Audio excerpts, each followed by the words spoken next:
Hello friends, welcome back to new quantum classes and today's topic is the fundamental unit of life. तो आज हम 9th class biology पढ़ने वाले 9th class biology the fundamental unit of life. Hello children, good evening. How are you? Children, today I bring very fantastic video for the 9th class student especially and the very first chapter. So most of the students are unable. I decided that some students are not able to understand the particular things which are given in this chapter. So I have decided that I have to start making video for the biology also. In future I will also making a video. I will start making video for the physics as well as the mathematics. Actually I would like to provide you complete package of science and math on my channel. चलिए सबसे पहले हम बात करते हैं cell की. तो cell word दिमाग में आते ही ये आता है कि जैसे हमारी बॉडी है तो हमारी बॉडी का स्मॉलेस्ट पार्ट क्या है जिसकी वजह से हमारी बॉडी प्रॉपर तरीके से काम कर रही है. तो हमारी बॉडी का जो स्मॉलेस्ट पार्ट है या स्मॉलेस्ट यूनिट है जिसकी वजह से हमारी बॉडी स्ट्रक्चरल यूनिट की तरह मतलब स्ट्रक्चरली देखने में लग रही है और फंक्शनली लग रही है ना, और वी आर अलाइव. तो cell is a structural and functional unit of life. Cell क्या होती है? Structural and functional unit of life. ठीक है. अच्छा, अब हम इस सेल के अंदर जैसे हम सेल चैप्टर पढ़ रहे हैं तो सेल के बहुत सारे टॉपिक्स पढ़ेंगे. जैसे कौन कौन सी साइंटिस्ट हैं जिन्होंने सेल के बारे में, न्यूक्लियस के बारे में, सेल थ्योरी के बारे में डिस्कवरी की है ना, तो उन्हें हम पढ़ेंगे. ठीक है. अच्छा, जैसे डिस्कवरी की, इसके साथ साथ सेल थ्योरी पढ़ेंगे कि सेल थ्योरी क्या होती है, सेल थ्योरी. ठीक है. इसके बाद है शेप एंड साइज. शेप और साइज क्या है सेल की. ठीक है. इसके बाद है टाइप ऑफ सेल्स. अलग अलग टाइप की सेल्स होती हैं और मूवमेंट ऑफ द सेल. ये सारी बातें हम पढ़ने वाले हैं. तो सबसे बढ़िया बात क्या है, हम सबसे पहले पढ़ेंगे फर्स्ट पोर्शन जिसे हम बोलते हैं discovery of cell and its components. और कौन कौन सी डिस्कवरी ऑफ सेल्स हैं. ठीक है. जब हम डिस्कवरी ऑफ सेल की बात करते हैं तो सबसे पहला नाम आता है इसका रॉबर्ट हुक का. नाम तो बहुत टेढ़ा मेढ़ा है लेकिन बहुत इम्पोर्टेंट है. Robert Hooke. रॉबर्ट हुक नाम के साइंटिस्ट थे जिन्होंने 1665 में, कब 1665 में सबसे पहले है ना लकड़ी के पतले पतले स्लाइसेस काटे. इस तरीके से हम सैलड बनाते हैं और ककूमर को काटते हैं लेकिन बहुत पतले जो ट्रांसपेरेंट हों जिसके आर पर देखा जा सके, और उसे स्लाइड पर रख कर के माइक्रोस्कोप से उसे ऑब्जर्व किया. तो उन्होंने देखा कि छोटे छोटे कंपार्टमेंट की तरह दिखाई दे रहे हैं, छोटे छोटे ब्लॉक्स. जिस तरीके से कोई मधुमक्खी का छत्ता होता है उसके अंदर छोटे छोटे हेक्सागोनली छोटे छोटे पार्ट होते हैं जिससे मधुमक्खी का छत्ता बनता है. तो एक पार्ट को उन्होंने क्या बताया, सेल. अच्छा, इसके साथ साथ उन्होंने किस पदार्थ से सेल को डिस्कवर किया था उसे बोलते हैं कॉर्क या कैम्बियम वर्ड यूज़ कर सकते हैं. इसके बाद आते हैं सेकंड वन साइंटिस्ट पर. सेकंड वन साइंटिस्ट हैं लीवनहॉक. ठीक है. लीवनहॉक LEUWENHOEK. तो ये 1674 में इन्होंने क्या किया, इन्होंने तालाब के पानी को ऑब्जर्व किया और देखा कि तालाब के पानी के अंदर अमीबा, पैरामीशन, यूग्लिना, हाइड्रा. तो हाइड्रा एक ऐसा ऑर्गेनिज्म होता है जो जब उसके पार्ट कुछ ख़राब होने लगते हैं तो वो पार्ट को गिरा लेता है और नए जनरेशन हो जाता है. तो hydra is immortal animal. Immortal मतलब न कभी मरता है ना, कभी नहीं मरता. ऐसे ही अमीबा होता है. तो ये इस टाइप की फ्री लिविंग सेल्स को डिस्कवर करने वाले साइंटिस्ट का नाम क्या है, लीवनहॉक. जैसे बैक्टीरिया वगैरह ठीक है, चलिए आगे बढ़ते हैं।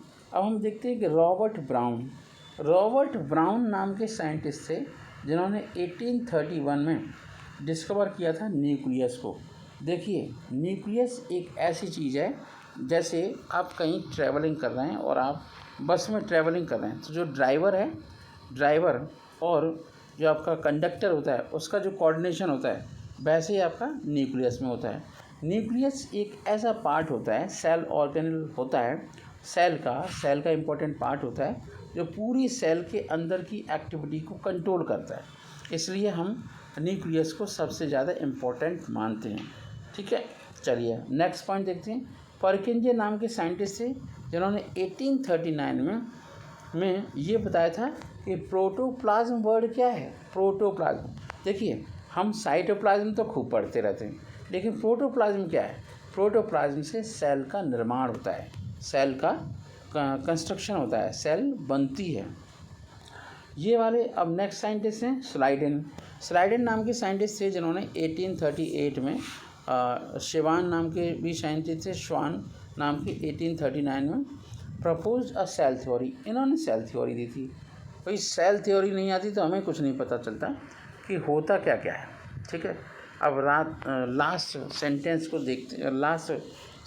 को देखते हैं जिसे हम कहते हैं रुडोल्फ बर्चाओ।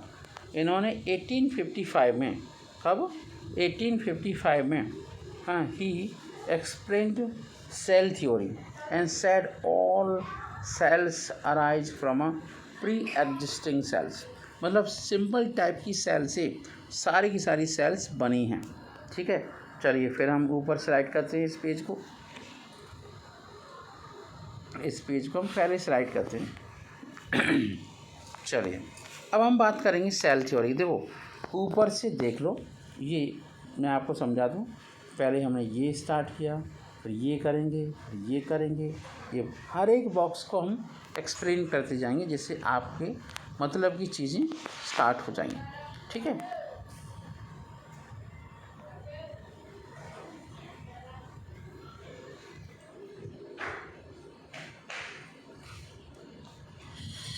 ओके, चलिए अब हम बात करते हैं सेल थ्योरी की। तो सेल थ्योरी की बात जब हम करेंगे तो हमारे दिमाग में आएगी 3 बातें। कौन कौन सी बातें भैया जी? ये आपकी सेल थ्योरी में 3 पोर्शन आएंगे। मतलब जितने भी लिविंग ऑर्गेनिज्म होते हैं वो क्या होते हैं?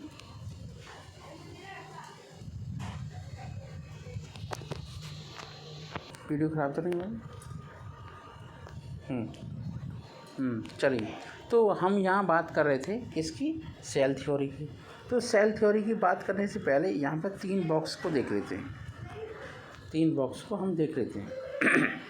3 बॉक्स में क्या है? नंबर 1 है all living organism are made up of 1 or more sales. जितनी भी ऑर्गेनिज्म होते हैं उनमें या तो एक सेल होगी या एक से ज़्यादा। अब सेल का मतलब क्या हुआ? किसी भी ऑर्गेनिज्म की स्मॉलेस्ट यूनिट जिससे उसकी लाइफ चल रही है, जिसे हम स्ट्रक्चरल एंड फंडामेंटल यूनिट के नाम से जानते हैं। सेकंड पॉइंट उन्होंने बताया कि the cell is a basic structural and fundamental unit of organism. अगर सेल नहीं होती तो किसी भी ऑर्गेनिज्म का कोई निर्माण प्रॉपर तरीके से नहीं होता। All cells arise from the pre existing cell. ये थर्ड वन पोर्शन। तो 3 थिंग्स आप समझ लो, किसी भी ऑर्गेनिज्म में कोई भी ऑर्गेनिज्म है तो उसकी स्मॉलेस्ट यूनिट होगी जो स्ट्रक्चरल फंक्शनल यूनिट, उसे हम सेल्स बोलेंगे। और उन सेल का निर्माण केवल प्री एग्जिस्टिंग सेल से ही होगा। चलिए अब हम आगे बढ़ते हैं थर्ड पॉइंट पर, शेप एंड साइज़। देखिए जैसे ही हम शेप की बात करते हैं तो हमारे दिमाग में अमीबा नाम का एक ऑर्गेनिज्म आने लगता है। अमीबा एक ऐसा ऑर्गेनिज्म होता है जिसकी टेढ़ी मेढ़ी शेप होती है, मतलब no fixed shape of amoeba cell.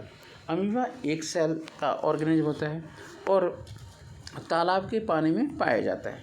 ठीक है, चलिए आगे बढ़ते हैं। फिर है आपका नेक्स्ट सेल जिसे हम कहते हैं फिक्स शेप हो।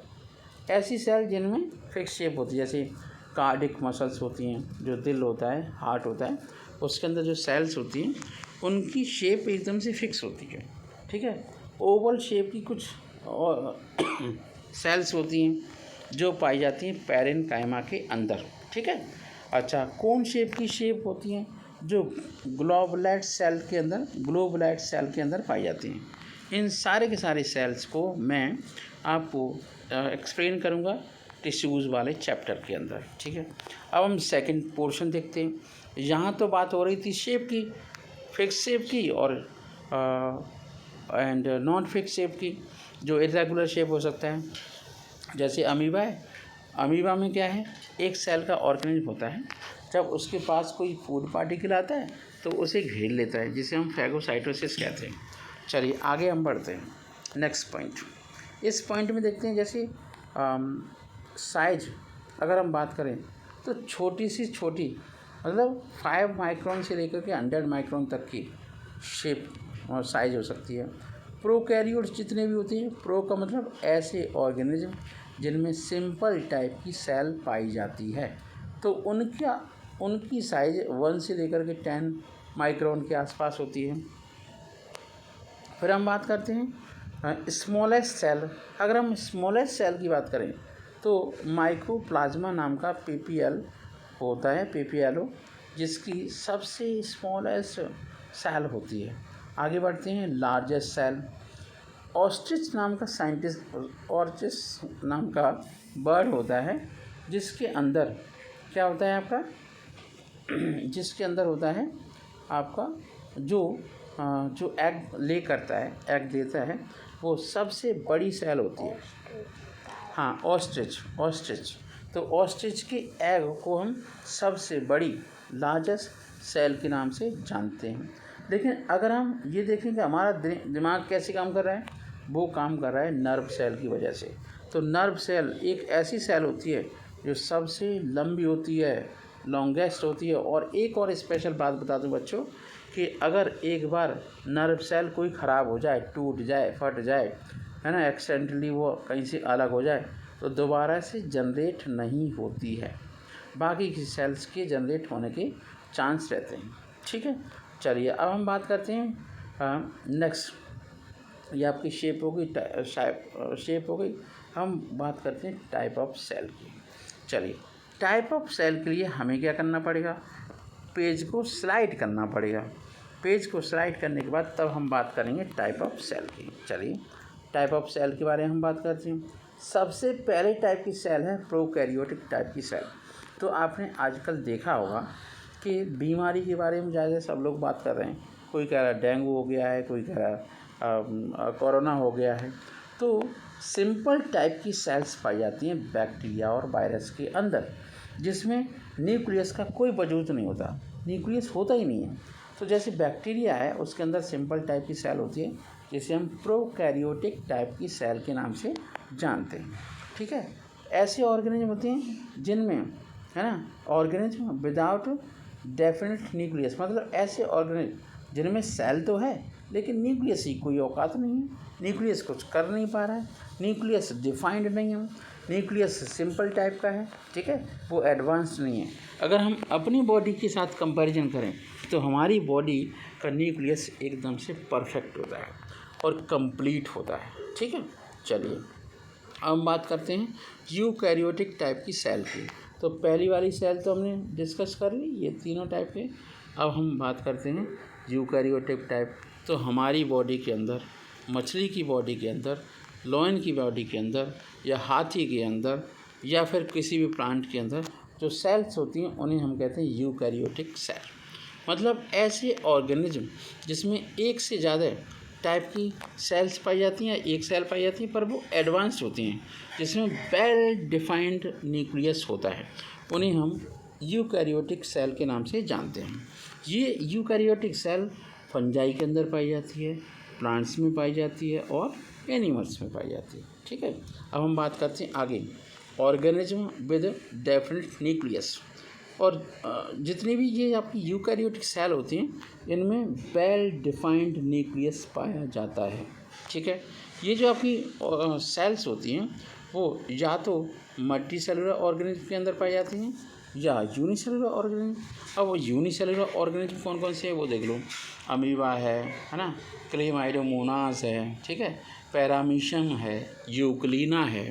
तो यूनिसेलुलर ऑर्गेनिज्म को क्या समझते हैं, यूग्लिना, पैरामीशियम, ठीक है, और आपका क्लेमाइडोमोनास, ठीक, ये आपके 3 वन सेल वाले ऑर्गेनिज्म होते हैं, यूनिसेलुलर ऑर्गेनिज्म होते हैं।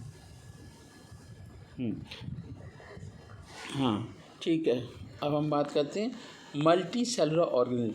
तो चलिए अगर अब हम चलते हैं नेक्स्ट पेज पर। जब हम नेक्स्ट पेज पर आएंगे तब मज़ा आएगा, ये बहुत इंटरेस्टिंग है। चलिए बात करते हैं नेक्स्ट पेज की। हम मल्टी सेलुलर ऑर्गेनिज्म की बात करने लगे हैं। तो मल्टी सेलुलर ऑर्गेनिज्म 2 टाइप के होते हैं, एनिमल्स होते हैं तो उसके अंदर एनिमल सेल होती है, प्लांट होते हैं तो उनके अंदर प्लांट सेल होती है। अब ये एनिमल और प्लांट में अंतर क्या है केवल और केवल एक चीज़ का, जो प्लांट सेल होते हैं। सबसे पहले मैं प्लांट के बारे में बताऊंगा, क्योंकि प्लांट हमारे आसपास हरे भरे, स्कूल में भी देखो कितनी ग्रीनरी है, वो सेल वॉल उसमें सबसे इम्पोर्टेंट होती है। और ये सेल वॉल होती कैसी है, rigid, non living, freely permeable, मतलब कुछ भी आ जा सकता है, कोई भी आ जा सकता है, कोई भी मॉलिक्यूल आ जा सकता है, ठीक है, and mainly composed of cellulose. देखिए आज सबसे बड़ी बात आपने क्या सीखी, सेल वॉल किसकी बनी होती है, सेलुलोज की, ठीक है। तो सेलुलोज बहुत इंपॉर्टेंट केमिकल कंपाउंड होता है, ऑर्गेनिक कंपाउंड होता है। अब इससे फ़ायदा क्या होता है, इससे इट प्रोवाइड्स स्ट्रक्चरल स्ट्रेंथ। ये इससे अगर ये आपकी सेल वॉल नहीं होगी तो किसी पर्टिकुलर लीव की कोई स्ट्रक्चर नहीं होगी। Give definite shape to the cell, cell को प्रॉपर शेप मिलती है, ठीक है। फिर है protect from the pathogens. Pathogens क्या होते हैं, pathogens are the organism, bacteria, fungi और amoeba type of organism which spread different kind of disease, जैसे मलेरिया, डेंगू, ठीक है।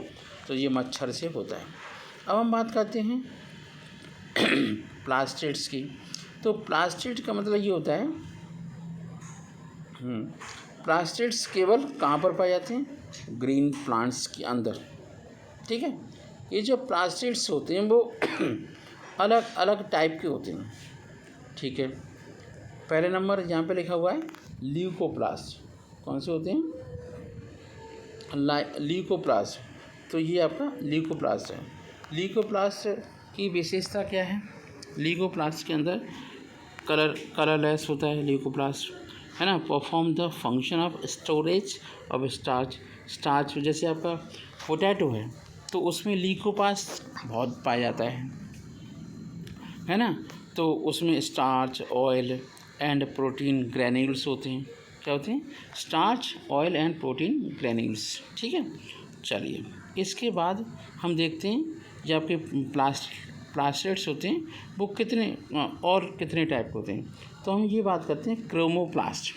चलिए क्रोमोप्लास्ट होता है कलर्ड प्लास्टिड्स। कैसे होते हैं, कलर्ड प्लास्टिड्स। प्लास्टिड एक प्रकार की सेल्स होती है जिनमें कलर होते हैं, ठीक है। Provide colour to the fruit. जितने भी सुंदर फ्रूट्स आपने देखे हों, जैसे बनाना है येलो कलर कितना सुंदर दिखता है, गुआवा है ग्रीन कलर की दिखती है ना, एप्पल है बहुत ही सुंदर दिखता है, ठीक है। ग्रेप्स हैं, आजकल अनार खूब चल रहा है, ठीक है।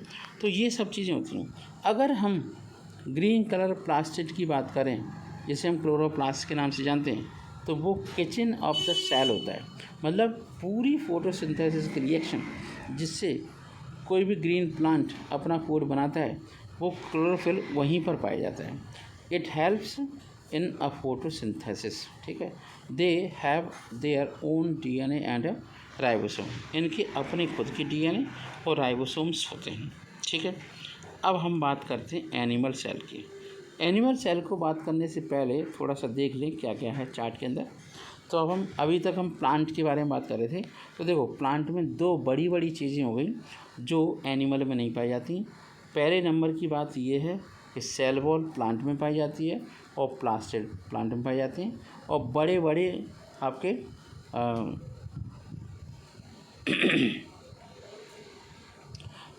आपके फूड वैक्यूल्स पाई जाती हैं।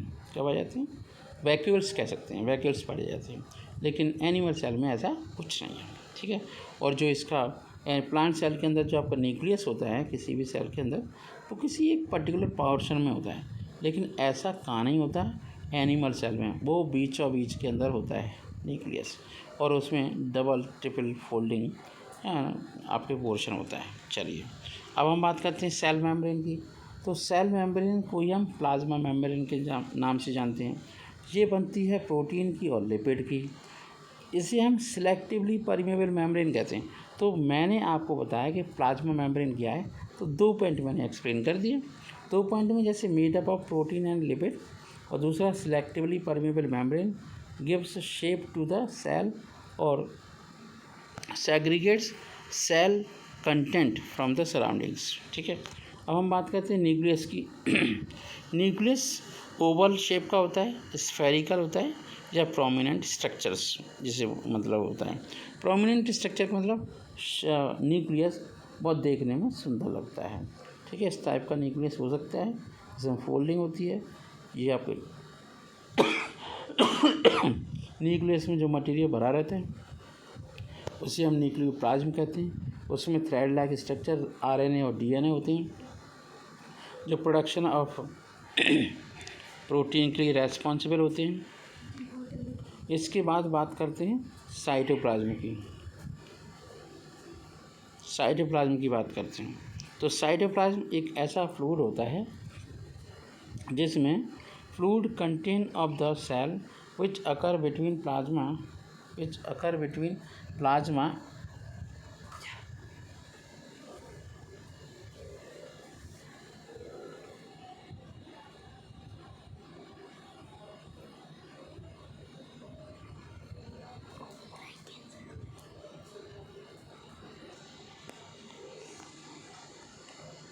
cytoplasm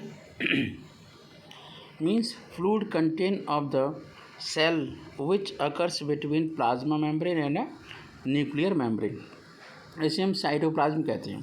तो मतलब सेल की बाहरी बाउंड्री और अंदर न्यूक्लियस के बीच में जो भरा रहता है लिक्विड, ठीक है, जैसे रसगुल्ले के अंदर चाशनी होती है वैसे ही करके यहाँ पे सेल के अंदर फ्लूइड भरा रहता है, ठीक है, उसे हम कहते हैं साइटोप्लाज्म। इसे क्या बोलते हैं? साइटोप्लाज्म। अब हम बात करते हैं जो आपके सेल ऑर्गेनल्स होते हैं। देखो ऑर्गन अलग चीज़ है, ऑर्गेनल्स अलग हैं, ठीक है। अब हम ये देखते हैं कुछ कौन कौन से सेल ऑर्गेनल्स होते हैं एनिमल सेल के अंदर, जिनके बारे में पूरी जानकारी देखें। पहला नंबर है एंडोप्लाज्मिक रेटिकुलम। क्या होता है? Endoplasmic reticulum. पहले हम ये देख लेते हैं कि एंडोप्लाज्मिक रेटिकुलम क्या है, कितने टाइप के होते हैं। तो अगर हम एंडोप्लाज्मिक रेटिकुलम की बात करें तो ये लार्ज नेटवर्क ऑफ मेम्ब्रेन होता है। क्या होता है? Large network of membrane. Bound tubes होती हैं, है ना, शीट्स होती हैं existing from the outer nucleus membrane to the plasma membrane. मतलब ये हुआ कि जो आपकी न्यूक्लियस की बॉल है और प्लाज्मा मेम्ब्रेन की बॉल है उसे टच करते हुए प्रकार का फ्रेमवर्क बनाता है। इसका फंक्शन क्या होता है? इसकी वजह से मैकेनिकल सपोर्ट मिलती है सेल को, ठीक है। ये this serve as a channel for the transport of material. ये ट्रांसपोर्ट ऑफ मटेरियल के लिए एक प्रकार के चैनल की तरह काम करता है। जैसे पाइपलाइन बिछी रहती है पूरी सेल में या कहीं और, जिससे और भी चीज़ें होती हैं। तो ये जो आपका एंडोप्लाज्मिक रेटिकुलम होता है वो 2 टाइप का होता है। एक होता है रफ एंडोप्लाज्मिक रेटिकुलम। इसका मतलब क्या है? जैसे मान लीजिए ये आपके रेटिकुलम की आपकी सेल्स हैं, ठीक है, इनके ऊपर ऐसे डॉट डॉट करके राइबोसोम्स पाए जाते हैं। ये सारे के सारे राइबोसोम का काम क्या होता है? ये प्रोटीन बनाने का वर्क करते हैं। अगर रफ एंडोप्लाज्मिक रेटिकुलम है तो वो बहुत अधिक मात्रा में प्रोटीन बनाएगा, है वह ribosomes attach to the membrane. और राइबोसोम का मेन फंक्शन होता है प्रोटीन प्रोडक्शन। फिर है आपका स्मूथ एंडोप्लाज्मिक रेटिकुलम। इसके अंदर राइबोसोम्स नहीं होते, ठीक है, इसके अंदर क्या नहीं होता? राइबोसोम। चलिए आगे बढ़ते हैं।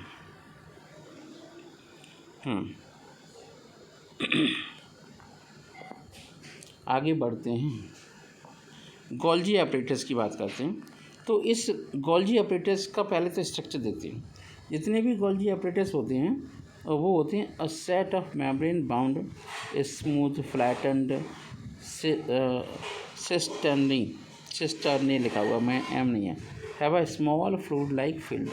वेसिकल्स होते हैं, they have their own DNA, इनमें डीएनए पाया जाता है, राइबोसोम्स पाए जाते हैं।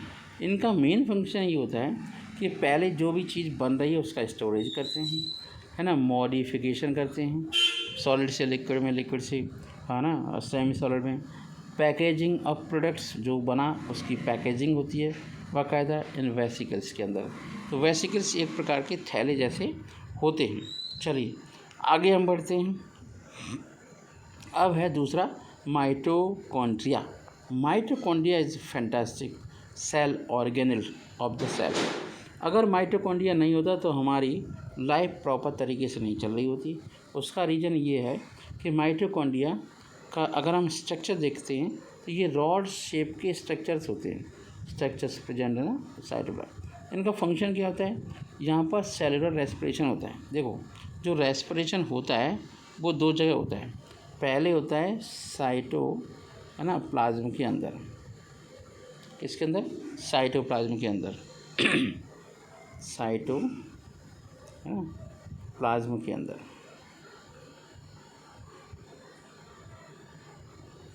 ठीक, तो साइटोप्लाज्म में होता है जिससे हमें एटीपी मिलती है। एटीपी की फुल फॉर्म है एडिनोसिन ट्राईफॉस्फेट। याद करना है ये फुल फॉर्म आपको। जैसे डीएनए की फुल फॉर्म होती है deoxy ribo nucleic acid, RNA की फुल फॉर्म होती है राइबो न्यूक्लिक एसिड। चलिए अब इसके बाद कहते हैं प्रोटोप्लाज्म एक फिजिकल बेसिस ऑफ लाइफ होती है। ठीक है, वो विस्कस होता है, ठीक है, कलरलेस होता है, ट्रांसपेरेंट मटेरियल होता है, all giving substance of the cell. चलिए आगे बढ़ते हैं।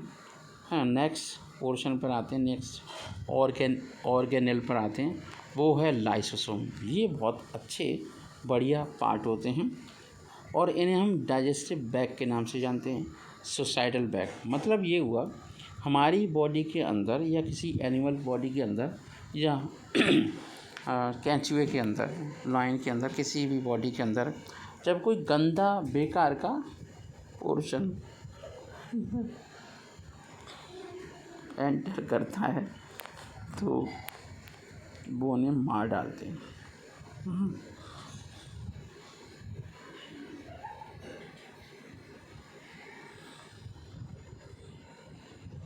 चलिए अब इनका हम फंक्शन देखते हैं। ये भी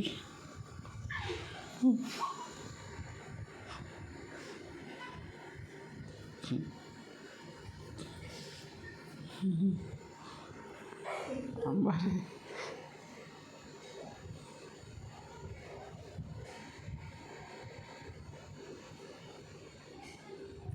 चलिए हम ये देखते हैं कि स्ट्रक्चर क्या है। तो फंक्शन देख लेते हैं। डिस्ट्रॉय एनी फॉरेन मटेरियल, ये किसी फॉरेन मटेरियल को डिस्ट्रॉय कर सकते हैं। रिमूव डेड एंड गंदे संदे पदार्थ को रिमूव कर सकते हैं। चलिए अब हम आगे पॉइंट पर आते हैं। इसके बाद है आपका वैक्यूल्स। इसी की बात कर रहा था मैं, वैक्यूल की। फूड वैक्यूल होता है अमीबा में और वैक्यूल्स होते हैं प्लांट के अंदर। एनिमल में छोटे छोटे वैक्यूल्स होते हैं और बहुत सारे ढेर सारे होते हैं। प्लांट की सेल में एक ही वैक्यूल होता है। अब हम बात करें राइबोसोम की, ठीक है। तो राइबोसोम्स बहुत इंपॉर्टेंट होते हैं। जो आपके डेंस होते हैं, स्फेरिकल होते हैं, ग्रैन्युलर होते हैं, पार्टिकल्स होते हैं, विच अकर, है ना, particles which occur freely and also remain attach to the endoplasmic reticulum. ठीक है, इनका काम होता है प्रोटीन सिंथेसिस। ये जो राइबोसोम होते हैं वो आरएनए के द्वारा बनाए जाते हैं, जो जेनेटिक मटेरियल होता है। ठीक है, इतनी बात समझ में आई। अब हम वैक्यूल की बात करें तो वैक्यूल का काम होता है स्टोरेज सैक होता है। सैक एक प्रकार का थैला होता है। ठीक है, तो देखो बच्चों, इस पेज पर हमने जो भी था मैंने एक्सप्लेन कर दिया है। ठीक है, अब थोड़ा सा काम रह गया है, वो हम बात करते हैं। चलिए हम बात करते हैं मूवमेंट ऑफ सब्सटेंस की इन एंड आउट। जब कोई सब्सटेंस मूवमेंट करता है तो वो प्लाज्मा मेम्ब्रेन के थ्रू करेगा या सेल वॉल के थ्रू करेगा। तो अगर कोई पदार्थ जिसमें वाटर अगर अंदर आता है तो ऑस्मोसिस से आता है, वाटर बाहर आता है तब भी ऑस्मोसिस से आता है। तो दो इम्पोर्टेंट प्रोसेस हैं, एक है ऑस्मोसिस, है ना, ऑस्मोसिस हम दो टाइप की बताते हैं। देखो, अगर हमने ग्रेप्स लिया, पानी में डाल दिया तो उसमें चाशनी में डाल दिया तो वो सिकुड़ जाएगा, तो इसमें एक्जो ऑस्मोसिस हो जाएगी, वाटर बाहर चला जाएगा। अगर हमने किशमिश ली, बादाम लिया, पानी में डाल दिया, वो स्वेल हो गया साइज में बड़ा हो गया, है ना, तो वो क्या हो जाएगा, उसे हम एंडो ऑस्मोसिस बोलेंगे। एक होता है डिफ्यूजन। तो ये डिफ्यूजन और ऑस्मोसिस दोनों ही बहुत इम्पोर्टेंट प्रोसेस हैं, ठीक है। तो movement of substance in and out takes place with here about the process of two things, diffusion and osmosis. Osmosis means passage of water from a region of higher concentration of water through a semi permeable membrane. इसमें semi permeable membrane बहुत important part है किसका, osmosis का, ठीक है। तो अगर semi permeable membrane नहीं होगी तो ऑस्मोसिस की प्रोसेस नहीं होगी। अगर हम डिफ्यूजन की बात करें तो डिफ्यूजन में तो ये कि आपने अगरबत्ती जलाई तो उसका फ्यूम फैल जाती है, कहीं खाना बन रहा है तो उसकी फ्यूम फैल जाती है, या फिर ऐसा होता है किसी भी ग्लास के अंदर थोड़ी सी इंक की ड्रॉप डालते तो वो अपने आप फैल जाती है, तो ये आपका डिफ्यूजन हो जाता है। ये तो केमिस्ट्री में भी बच्चों ने पढ़ा है। तो movement of substance from higher concentration region to the low concentration region, इसे हम डिफ्यूजन कहते हैं। तो दो प्रोसेस हैं इम्पोर्टेंट जिसकी वजह से पार्टिकल्स मूवमेंट करते हैं। अब हम टाइप ऑफ सॉल्यूशन की बात करते हैं। सॉल्यूशंस तीन टाइप के होते हैं। एक आपका होता है हाइपोटोनिक हाइपरटोनिक सॉल्यूशन, दूसरा होता है आइसोटोनिक सॉल्यूशन और तीसरा होता है हाइपोटोनिक। देखो, हाइपर का मतलब हुआ गुस्से वाला सॉल्यूशन। हाइपर कहते नहीं, why are you going to hyper, hyper क्यों हो रहे, गुस्सा क्यों हो रहे। हाइपर का means surroundings medium having lower concentration. इसके केस में क्या होगा, पानी अंदर घुस जाएगा और उससे क्या होगा, सेल खराब हो जाएगी। तो पानी अंदर घुस जाएगा, लिक्विड घुस जाएगा, तो concentration of water then inside the cell. तो इसमें एंडो ऑस्मोसिस होगा, क्या होगा, एंडो, याद रखना। अब आइसोटोनिक सॉल्यूशन में ना एंडो होगा ना एक्सो होगा। हाइपोटोनिक सॉल्यूशन के अंदर surrounding the medium having higher concentration of the water solvent, ठीक है। ये अब हम बात करते हैं कुछ इम्पोर्टेंट डायग्राम की। बिना डायग्राम के तो बायोलॉजी होती ही नहीं है। ये पेज मैंने इसलिए एक्सप्लेन किया था, बहुत ज़रूरी था। चलिए हम डायग्राम करते हैं। देखो, एक स्मूथ मसल सेल है, ठीक है, स्मूथ। तो ये स्पिंडल है, दोनों किनारे पर कैसी है, नुकीली। ये स्पर्म है, ह्यूमन का स्पर्म है, मेल का होता है, मेल के अंदर स्पर्म होता है। तो ये ह्यूमन स्पर्म है, तो ये पूंछ की तरह है, कीड़ा जैसा। फिर है ओवम, एग होता है, ये फीमेल के अंदर होता है, फीमेल की बॉडी के अंदर ओवरी से बनता है, स्पर्म बनता है टेस्टिस, ठीक है। अब ब्लड की सेल्स होती हैं, आरबीसी हो सकती हैं, डब्ल्यूबीसी हो सकती हैं, प्लेटलेट्स हो सकती हैं। फिर है बोन की सेल, इस टाइप की होती है बोन सेल। ये जो हम नर्व सेल की बात कर रहे थे, इसका आप डायग्राम बना करके प्रैक्टिस ज़रूर करें। नर्व सेल की डायग्राम जरूर बनाएं, आज का होमवर्क है आपका। अगर हम सेकंड नंबर चीज़ देखते हैं जैसे हम प्लाज्मा, तो अभी तो ये सेल के टाइप थे अब हम प्लाज्मा मेम्ब्रेन देखते हैं। तो प्लाज्मा मेम्ब्रेन में देख रहे हैं आप कितना कॉम्प्लिकेटेड स्ट्रक्चर है। प्रोटीन पाई जाती है, कार्बोहाइड्रेट्स होते हैं, ठीक है, प्रोटीन के चैनल से लिपिड्स होते हैं। इसमें इंट्रिंसिक प्रोटीन और एक्सट्रिंसिक प्रोटीन दोनों टाइप की प्रोटीन होती है। आज हम इसी पेज पर बाइंड अप करेंगे और कल हम थोड़ा सा आगे बढ़ेंगे। उतना ही वीडियो में बना रहा हूँ जितना आप लर्न कर सकें। तो ये आपकी प्रोकैरियोटिक टाइप की सेल है, जो सिंपल टाइप की सेल है। इसमें न्यूक्लियोइड है, सेल वॉल है, प्लाज्मा मेम्ब्रेन है, राइबोसोम और ये फ्लैजेला है, जिससे ये सेल मूवमेंट करती है, ठीक है। हम बात करते हैं एनिमल सेल की। तो एनिमल सेल बहुत इम्पोर्टेंट होती है जिसमें सबसे बाहर का जो पोर्शन होता है वो प्लाज्मा मेम्ब्रेन होती है। फिर गोल्जी एपरेटस होता है जो पैकेजिंग में काम करता है। स्मूथ एंडोप्लाज्मिक रेटिकुलम और रफ एंडोप्लाज्मिक रेटिकुलम होता है, ठीक है। इसमें लाइसोसोम्स होते हैं, इसमें सेंट्रियोल होता है, प्लाज्मा मेम्ब्रेन होती है। ये जो पोर्शन देख रहे हैं ये न्यूक्लियस है, ठीक है। न्यूक्लियस के अंदर क्या क्या होता है? DNA, ठीक है। और क्या होता है? RNA।